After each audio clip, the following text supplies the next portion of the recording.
Welcome, everyone, to the Aspen Institute's Criminal Justice Reform Initiative's new series on justice and culture, exploring the impact of entertainment on criminal justice.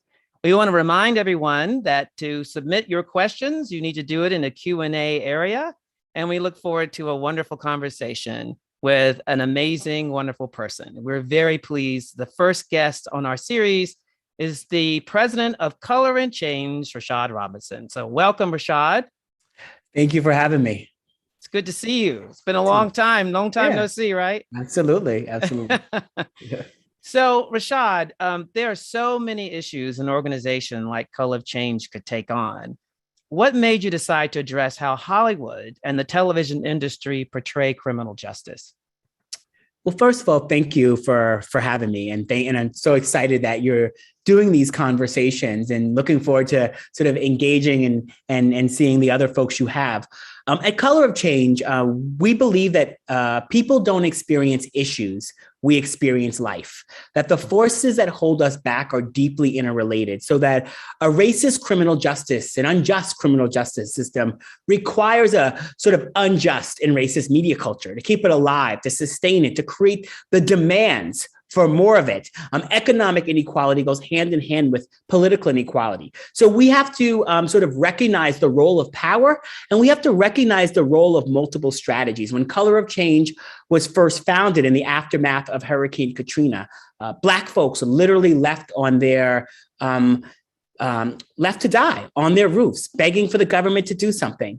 Those images, right, represent not just the things that we already knew: geographic segregation, generational poverty, the impacts of what we've done to our planet, but all of the ways in which no one was nervous about disappointing Black people, government, corporations, and media. And so through our advocacy work, we work to build power, to channel strategic action in all of the places for which showing up is actually going to make the type of difference in creating a more human and less hostile world.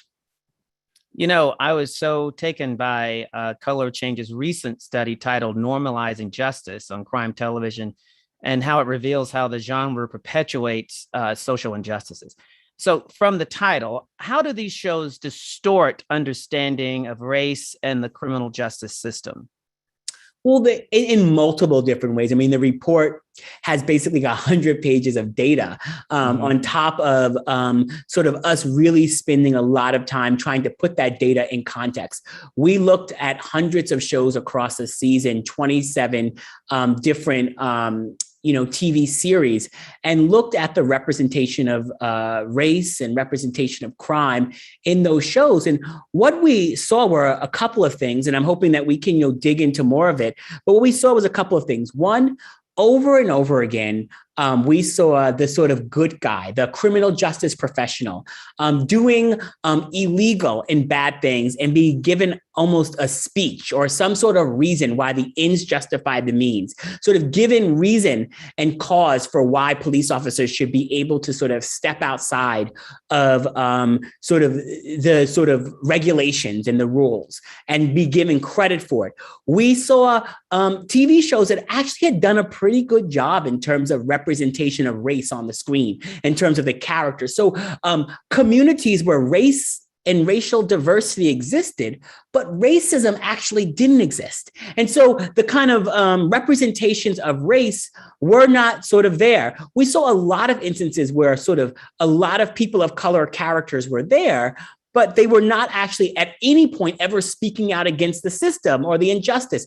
I don't know if anyone ever watches these shows, but a thing that I oftentimes say that sometimes gets a little smile from folks is that, if you watch these shows, you will see way more Black judges than ever existed in the real world. And I'm not trying to take away jobs from those brothers and sisters like any stretch of the imagination, but it's that they stand in a Black judge sort of in all these episodes. And at the same time, if you look at the writers' rooms of these shows, they're overwhelmingly white. Starting in 2017, we started looking at writers' rooms. And these writers' rooms are overwhelmingly white. Many of these shows have not one non-white writer, overwhelmingly male, right? And so set in cities, right? And so you make the judge Black, you have a white writer's room that is sort of sending justice through a symbolic Black character's mouth, making an audience feel like justice is somehow being served because they've got this Black character that has no backstory, no intention. What would it be like for maybe a Black woman who's like 65, which seems to be an archetype of those type of characters, right? What would it be like for her to be a judge? What it must say about the path that she took? What kind of traits might she bring to actually delivering justice on a show like that? But in fact, we get none of those things. And as a result, injustice is normalized through these portrayals, and it creates a really deep damage, a hostile climate, because these shows are so powerful and so impactful. I want to build on the writers' rooms for just a second. In your report, out of the 26 shows that you looked at, only 2 had 50% or more of writers of color. So did you find a difference in the content of these shows compared to those with predominantly white writers? Absolutely. We saw these shows go much deeper. We saw these shows have some more nuance. None of these shows are perfect because the genre is a really challenged genre that we have to sort of recognize. The incentive structures in TV, right? The writer's room can only do so much before it moves up the sort of chain to the studio and the executives and what the demands are and what people will put on the air. But absolutely, diversity absolutely played a factor. Diversity of who was in the writers' rooms played a factor in the types of stories that we were able to see, and one of the things we did in terms of the report is we tried to really look at sort of the representation of race on the screen and compared that to the representation of race behind the camera, and really wanted to create an analysis about how these shows were doing. Right, it's one thing to put a whole bunch of Black faces on the screen and have the people behind the scenes be all white, sort of creating a world for these people, a kind of understanding about the society that they're living in.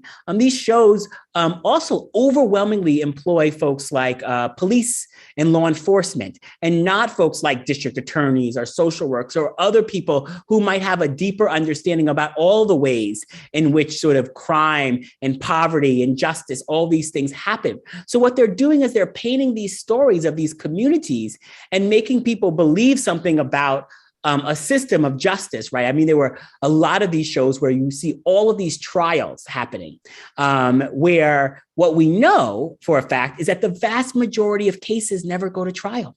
So the public is seeing district attorneys going up against defense attorneys, or seeing information about biometrics and DNA evidence that actually is untrue. We've seen on the ground in Color of Change, so much of our work is doing grassroots organizing, mobilization of people, working with district attorneys to sort of move that work forward. All this work, but what we see is the impact of these shows. These shows, in some ways, are way more powerful than an op-ed piece or a documentary, although we have brought documentaries into the writers' rooms and brought op-ed pieces into the writers' rooms. These shows are reaching people at an everyday level, people who will serve on juries, people who will be susceptible to certain types of narratives during an election cycle that take away empathy from Black communities and maybe give us more law enforcement in our school rather than counselors.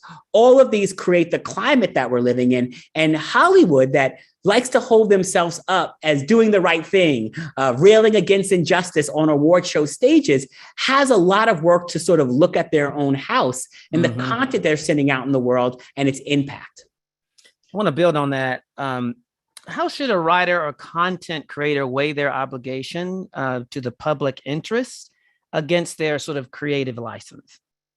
I think that they go hand in hand, right? And I hear this question so much, and I really appreciate you answering it, because I have spent years in this work. I spent 6 years at GLAAD prior to coming to Color of Change, and built out and led a lot of our work across all media platforms. But GLAAD's work in Hollywood was something that, as I was coming to Color of Change, I was very clear that there will be things that we could sort of learn and take from the work that we were leading there in terms of shaping a different understanding of the LGBT community. And these things go hand in hand. So imagine if a hospital show, for a second, was putting out bad content about cancer or HIV and AIDS or diabetes, we would say that that was irresponsible, right? Mm-hmm. We would say that it was damaging and that there were consequences and people would be outraged. But these shows can put out all sorts of harmful content about race, and it can fall in some sort of creative license as if it doesn't have real world life or death consequences on people.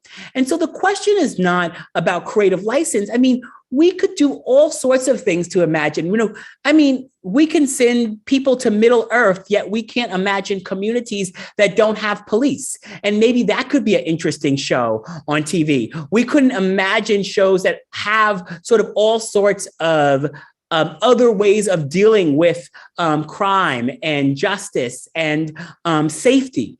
And we end up getting these same type of really extractive content that puts communities in harm's way because there seems to be a real lack of imagination and creativity. I mean, many of these shows start off by saying they are ripped from the headlines. And so if they say they're ripped from the headlines, I have very little patience for them coming back talking about creative license because they've already started out from a place where they are like, they're trying to present a set of accuracy or a set of or reality that in many ways becomes really irresponsible. So I want to get back to the writers in the room again and go back to your report. So out of the 275 writers examined for your study, 78% were white. Yeah. So it's just astounding. So what has to happen to create equal representation in the writing rooms, and not just the writing rooms, but the rest of the industry? So this is about rule change. You don't get diversity without rule change and without transparency, without accountability measures. And so, some of the recommendations that we really pushed were really focused on, something similar to a Rooney Rule, where you actually have to, where networks and studios are requiring the interviewing of multiple people from backgrounds. Look, we know when the showrunner is of color, particularly when the showrunner is Black, the writers' rooms are by and large more diverse. And you see that with shows that we looked at in the report, like 7 Seconds, which was helmed by Veena Sood, or How to Get Away with Murder, which was helmed by Shonda Rhimes. Two women of color, both had diverse writers' rooms, and also in their shows really examined. It did not just play themselves as a PR arm for a justice movement that is deeply unjust, but gave us nuance and gave us context at various times in their shows. And so there has to be rules. There has to be changes to the pipeline of who gets to be, who gets an overall deal, who gets things greenlit, who gets shows put on the air, because we know when more diverse leadership gets put in place, more diversity gets and more people of diverse backgrounds get opportunities. We also, have heard over time that the standards are just not the same, right? How people actually get into a writer's room, the sort of rule and the pathway to getting the job is oftentimes who knows who, right? And so there actually has to be more transparency, more openness to pathways to actually getting in these writers' rooms. And so, right, there are different ways to talk about inequality. Sometimes folks will say, Black people are less likely to get hired in the writer's room. And that is a sort of very passive way to talk about structural inequality, where you're kind of saying, what's wrong with the Black people? Maybe we should give them mentorship, and maybe we should create another pipeline program. But Hollywood has done those pipeline and mentorship programs. And largely at scale, they haven't actually dealt with changing the numbers in the aggregate. Another way to say, right, is like, writers' rooms have excluded Black people. Now we don't ask ourselves what's wrong with Black people. We ask ourselves what's wrong with these writers' rooms where they've excluded people that have so many stories to tell, people who are waiting to tell some of the best possible stories about these issues, people who have lived experiences in the communities that are being portrayed on air. And when we put the sort of active voice when we talk about these problems on the system and the passive voice on the people, we actually lead ourselves to actually working to solve the problem, not trying to fix people, because Hollywood has done a lot of this work over time. And it's not just Hollywood, it's corporate America in general, tech in general, other places when they talk about diversity, where they will sort of talk about mentorship and pipeline to deal with institutions which have excluded us, which have created barriers, all around. And it's not just people of color, right? These writers' rooms have deep gender challenges as well. And of course, at the intersection, Black women, women of color, oftentimes at the sort of, most losing end of the equation. What is the obsession with a focus on crime in television and movies? What is that all about? I mean, that, it goes back for a long time.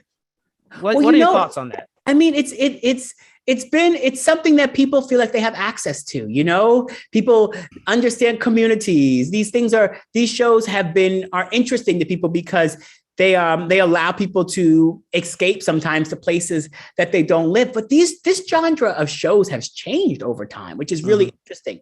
If you remember years ago, right, in the sort of Perry Mason era, the defense attorney was the star.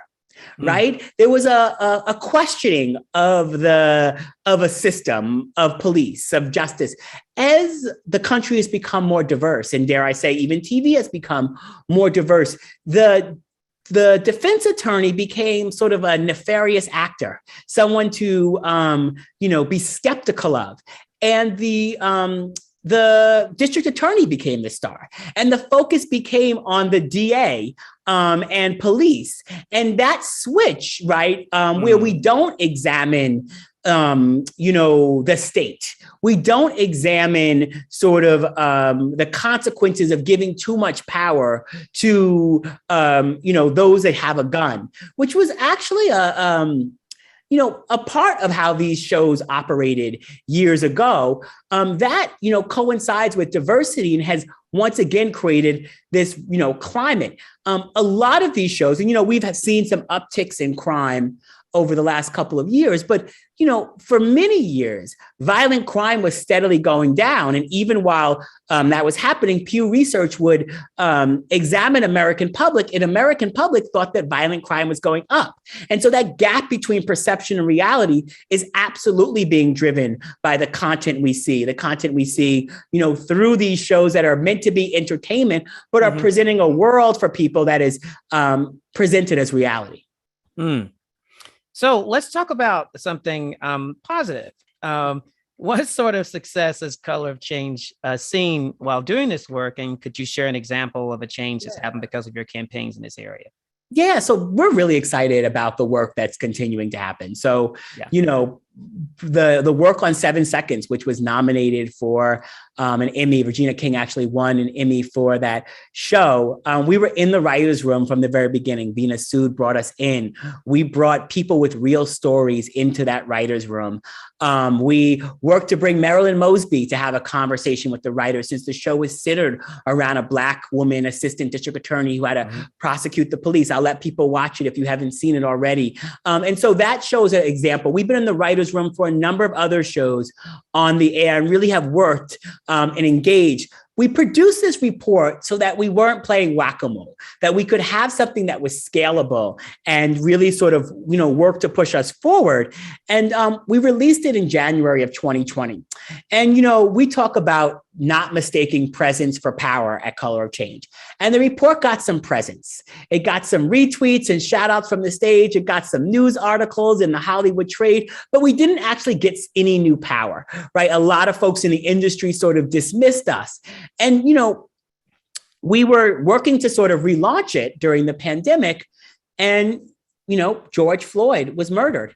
And we had this convening that we had co-planned with the Writers Guild of America for me to present the report to a set of writers. I think we had like 15 writers RSVP'd. all of a sudden there was a whole different demand. Some articles were being written about about crime TV and about Dick Wolf in particular. And the only content they really had was this report that we had done with, USC Norman Lear School, where we had partnered to produce, this report, Normalizing Injustice. And we had over 100 writers on that Zoom for us to walk through the report. We ended up in over 20 writers' rooms, over the next several months, some of the biggest shows. We have worked with folks like The Rookie and other shows at really reworking and engaging on the content, and have been in a lot of other shows where folks have sent us scripts. We have seen over the course of this last season, real storylines about police unions, about the role of showing a different perspective of the activism and the advocacy pushing back against police violence. And I think that that's really important. By no means has the genre changed. We are actually in process right now of building out the next phase of the report. And that report is going to be actually much larger. We're going to look at things like mental health and Black youth and so many other places where the sort of stories and the content really leads to so many of the challenges that we're currently having. I do think that there's an opportunity here, right? These shows are not going away. And I know sometimes people are like, you want to cancel all these shows. Well, we have definitely won some campaigns getting some of the reality type shows, and I use reality in quotations, like Cops and Live PD canceled. But we recognize that these shows are part of the type of content that's going to be on the air. And we think there's so much opportunity for us to tell an accurate and real story, a story that is entertaining about crime and justice and police and safety and all of the things that impact our world, and tell a story that doesn't look at inequality like it's unfortunate, like a car accident. That it didn't just happen, because inequality that's far too often shown on TV as unfortunate rather than unjust leads us to a whole bunch of charitable solutions to problems that are structural. And television has a choice. The TV industry has a choice, because they're not benign, right? These are not benign decisions, or these are not decisions that don't have consequences. These are decisions that have deep consequences. And if they continue with the status quo, they will be putting their hands on the scale. They'll be putting their hands on the scale for Derek Chauvin. They'll be putting their hands on the scale for the police officers that murdered Eric Gardner. Because in essence, these shows are the best PR engine that police who do not actually believe that anything needs to change, that they can possibly have. And why does Hollywood feel the need to do that? I had a white friend say to me once, this is about 20 years ago. He said, he was talking about BET. Yeah. And he said, where's my white entertainment television? And I said, it's called ABC, CBS, and NBC. So do you think with the proliferation of Netflix and Amazon and all of these sort of subscription networks and opportunities, would there be more opportunities for more diverse writers and more diversity in the writer's room, as well as on the producing side, directing side? Yeah. Thoughts on that? The numbers paint two pictures. Because there's more platforms, there's absolutely going to be more opportunity. But then, the last thing I ever want to present myself as is a math nerd. But when you actually start getting into the percentages, do the percentage of opportunities actually scale? Because more opportunities means more opportunities for everyone. But do we actually get to more equality is the question, right? Do the sort of opportunity gaps start to close because there are more of these opportunities? And at this point, we have not seen that. What we have absolutely seen is more opportunity, but many of these new platforms in some ways are, while we get to see some of the amazing content showing up on the air, right? A When They See Us or something like that. And they are incredible and they get a lot of attention. In the aggregate, we're not seeing more. And that's just the numbers that we've seen. And so the question will be is, how do we make sure that we're closing the gap, the opportunity gap in terms of who gets to bring stories to the public? And then at the same time, how are we setting a new standard for the type of stories that get told about our community? What you could put on the air about the LGBT community 15 years ago, the type of content that could be put on the air and could be considered absolutely acceptable versus the type of content that you can put on today has changed. And it's changed because of people on the inside and people on the outside. It's changed because power dynamics have changed. It's changed because there were consequences and there were rewards. And part of what we recognize at Color of Change is that we can't just wish and hope for changes. We have to build the advocacy and the sort of strategies to actually fuel those changes, to push for those changes. And then when those changes happen, to create a roadmap for more of those changes, to raise the floor on what's acceptable and push up the ceiling on what can be possible. That's great. And I want to remind everyone to send in your questions to the Q&A. I have another question. Color of Change's hashtag Change Hollywood movement partners with Michael B. Jordan to end systemic racism in Hollywood. What kind of power do these high caliber celebrities have when it comes to social issues? Well, one thing that they really have, a lot of power, right? First of all, at the height of the pandemic, at the height of the uprisings, Michael, who has been a partner to Color of Change through Outlier, his production company, and him directly, I took him door knocking in Georgia during the 2018 and showing up to random people's houses. It was some of the easiest door knocking that you ever done, because normally you get a lot of slammed doors, and here we were getting like Wakanda forever at the door. But all of that to say, Michael has Michael's really been a champion, and through Outlier, his production company, they were really using something, and one of the early companies using something called an inclusion rider. And there are so many unwritten rules in Hollywood which fuel inequality, but the inclusion rider is a written rule that actually moves inequality, that works to dismantle inequality. And what the inclusion rider is, it's a tool that allows for a studio or an A-list celebrity to be able to have something on their contract which demands a set of diversity standards, both in front of and behind the camera, and pushes for these type of diversity metrics. And then it has accountability on the other end. And so one of the key tools of the Change Hollywood work, and folks could go and visit Change Hollywood and really see the clear roadmap that includes a whole set of standards, that now we're getting a whole set of big companies in the industry signing on to the roadmap. The reason why you haven't heard big announcements from us about the company signing on is because we don't make announcements until a year in.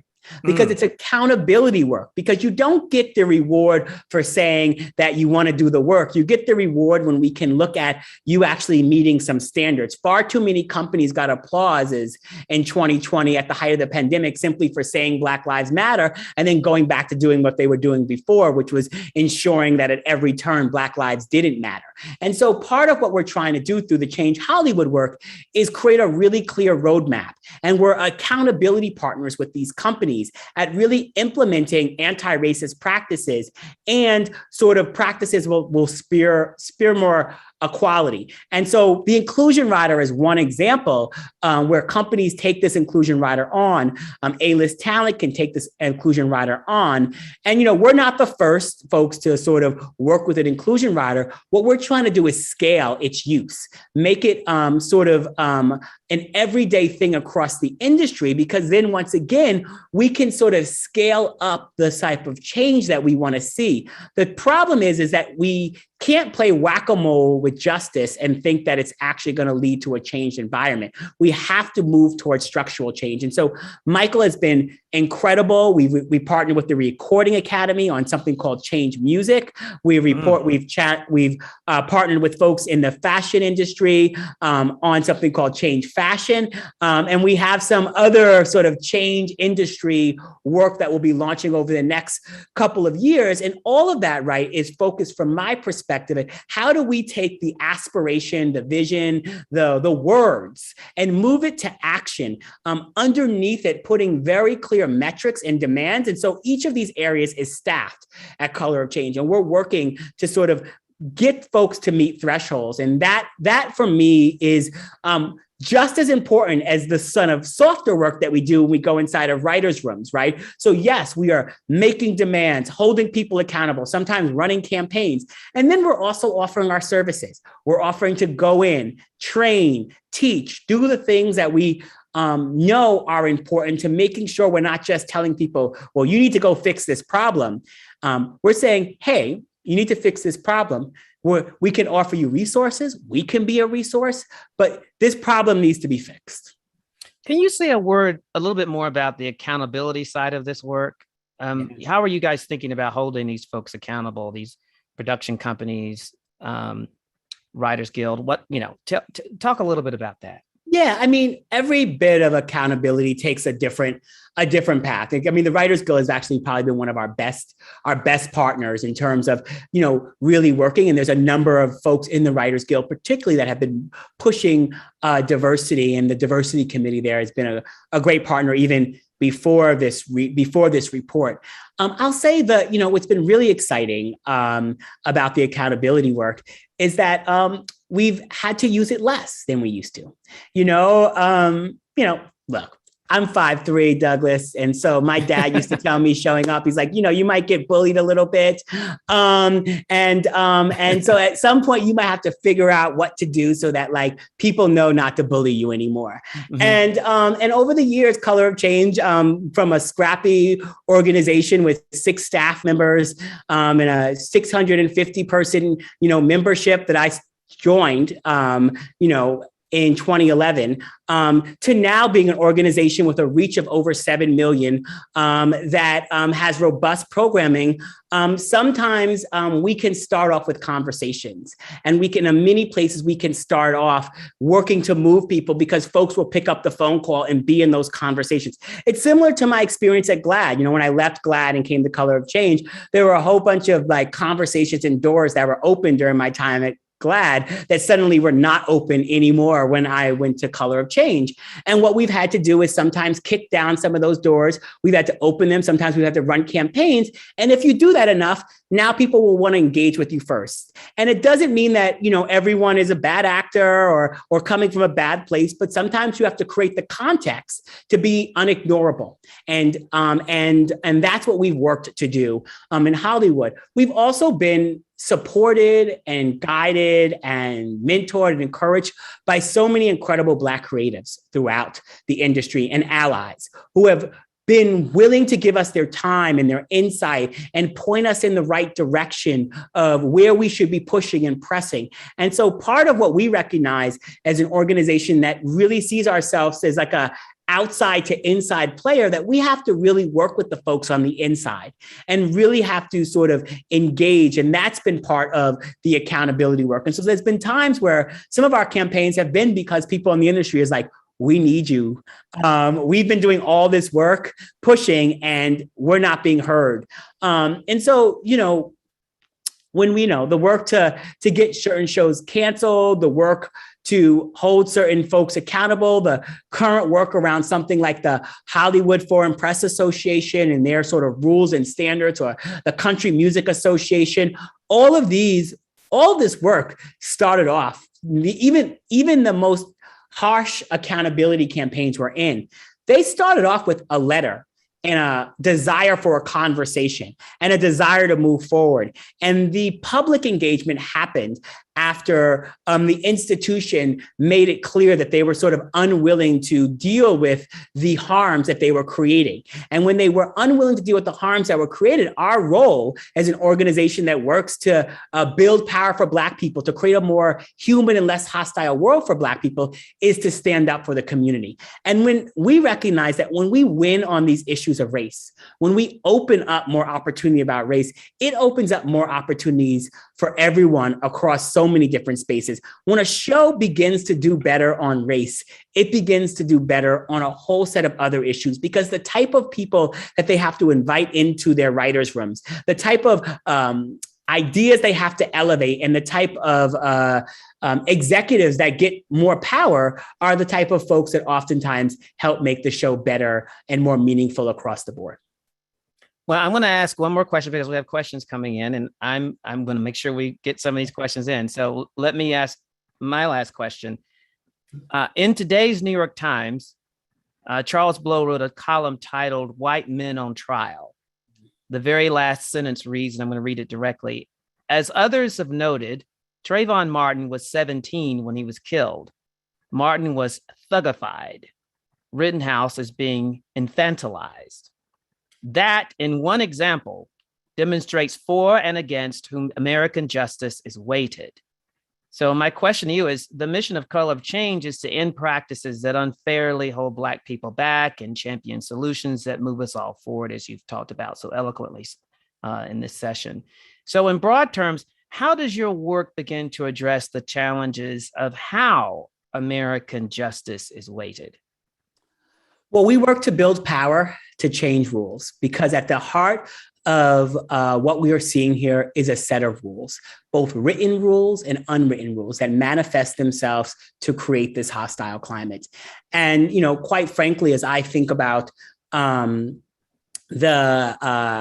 Kyle Rittenhouse, and I think about what's happened here, I think about all of the ways in which the system has made this possible, right? This is not a tragedy as much as it is something that we could have all predicted. From our social media platforms, big, huge, unregulated companies, self-regulated companies or unregulated companies, and largely white men, young white men have been able to build these companies without much consequence. They have been heralded as geniuses and brilliant, even while they were creating so much harm and never had to be accounted for it, right? So you have that on one hand. You have police unions and prosecutors and all of these other folks on the other hand, advancing and creating a sort of different set of rules. And at the end, you have a Kyle Rittenhouse that goes out into the streets and, shoots white people. And so when I say more human world for all of us, I'm saying that the kind of white nationalism that has been allowed to manifest in the sort of with people thinking that these are just kids, the platforms and the social media platforms that has incentivized it, the media culture, which kind of ignores it or doesn't give it the type of painting and clarity that it deserves, is all sort of responsible for this climate. And many people are harmed by it. Black people and folks of color are harmed the worst, but there are other folks being harmed as well. And I think the question is even for white folks, is that the level of white on white crime that can happen from a Kyle Rittenhouse, why are we not seeing more white people engaged and more white people focused on the fact that this is such a challenge? And so I'm really happy that Charles elevated that. And regardless of what happens with the Rittenhouse trial, I think it's important that we recognize that we have to put the system on trial. That as much as we're putting Rittenhouse on trial, regardless of what happens, the fact that we are here, the fact that we're even questioning whether or not he will be convicted, the different set of rules he's already been able to benefit from, and the fact that we do not see that on our television screens right now. We do not see that portrayed. It means that Hollywood is actively upholding a set of standards that protects all of this injustice. And that's a decision and choice that they are making. It is putting their hands on the scale. And part of what we've got to do, and part of what I'm welcoming people of all races, all backgrounds to join us sort of in this work, is being able to hold the institutions accountable, because it's not just the sort of benign development of content. It is a capitalist and money-making vehicle that is being supported and defended by so many folks in law enforcement who are active and participating in it. Oh my goodness, I better hurry with these questions. So thank you so much, Rashad, for that. Now, here are some questions. Do you think we are stumbling over race and color when the better identity might be different and less demographically threatening, i.e., constructive difference versus critical race? So I would love for us to be in a world where like we could change where we're at. Mm-hmm. And I do know the sort of, I do know where this comes from. It's sort of hopeful, right? That like, if we don't talk about race, if we don't talk about it as much, then it won't be used. But like, to be clear, like the same people that don't want our kids to learn about evolution or climate science or want gay teachers in schools or didn't want girls to learn math are the same people trying to cancel Martin Luther King and Rosa Parks from our schools. Mm-hmm. It's the same people. And us trying to talk about something that's not about race will not help us, right? I remember in the marriage movement, marriage equality movement, where folks wanted to talk about things that were not about gay and lesbian couples. And the public rejected it, right? They want to talk about 1,138 federal rights of marriage instead of talking about loving and committed couples. The fact of the matter is that people may think racial justice is divisive, but I have a different story. And my story is 2020. Where the best that any people thought we could do in terms of activism was clap outside of our windows and uplift investigative journalism. It was actually racial justice that drove people to the streets, mobilized people to action, led to the upticks in voter registration, helped us defeat a demagogue. All of those things were what racial justice did. Racial justice is our most powerful force multiplier for change. It is the thing that mobilizes people for action. It is the best player on so many issues. And far too often when things get tough, many people who care about issues like climate, education, so many things want to turn their backs on racial justice. The final thing I'll say is that there is no way we're going to win on criminal justice reform by pretending like it's not about race. Because the fact of the matter is that those that want to continue to advance mass incarceration, continue to make us the country that has more people incarcerated than anywhere else in the world, 1/3 of the incarcerated women population, the people behind that are not going to let us pretend like we can get away without talking about race. Race will be front and center. And so we have to not be defensive about race, but lean into the powerful moral authority and motivating force that racial justice gives us. That is the perfect ending of a wonderful conversation. Thank you so much, Rashad, for being a guest on our first in the series. I hope everyone reads your report, Normalizing Injustice from Color of Change, and wish you all the best in your work ahead. We know it's very challenging, and thank you for your commitment to the work, and thank you for being with us today. Appreciate you, my friend. Thank you, and thank you for everyone who joined us. And I'd like to remind the audience to save the date for February 9th, which is our very next series, which will feature Scott Budnick, film producer, CEO of One Community Productions. He's a founder of the Anti-Recidivism Coalition and one of the executive producers of the movie Just Mercy, starring the aforementioned Michael B. Jordan. So thank you all so much, and it's such a great opportunity to see you all. Thank you. Join us next time.